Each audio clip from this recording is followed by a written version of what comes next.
I wanted to record my initial post for you for this week's discussion. So, one of the areas where I've seen a fairy tale in modern literature is the original Sabrina from the 90s. It's a really easy piece to kind of analyze and look at the bare bones.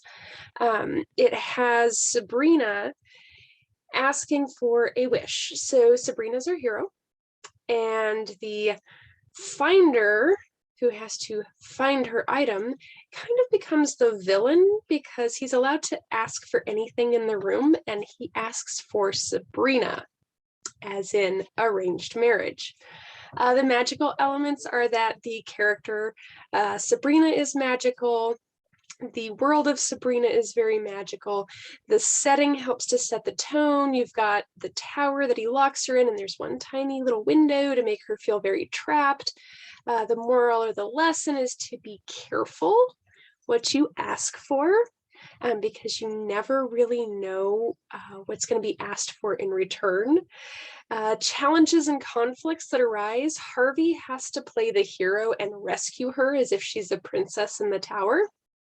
And he's not allowed to know about magic.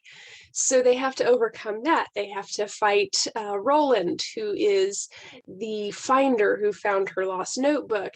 And the happily ever after is that they dance through the field, and it's very beautiful.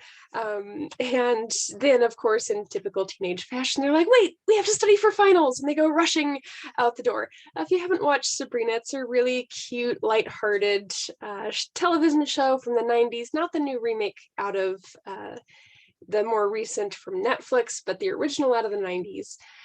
And some of the elements of structuralism, if we take a look at the structures and the constructs of what it's saying about society, looking at the structure of somebody having to come in and save the girl.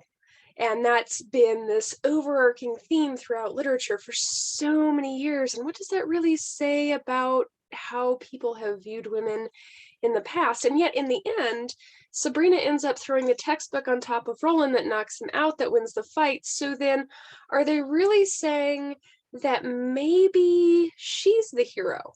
And it's kind of doing that role reversal. Some other elements that you can consider is that comparison to any fairy tale, really. There's a lot of Rapunzel style references because she's locked in the tower. She has to grow her hair long so Harvey can climb up to save her. And then you have, the arranged marriage, which you'll typically see in fairy tales as well. So these are all different avenues of structuralism that can be used to really take a look and analyze the piece. I hope this helps you guys to get started.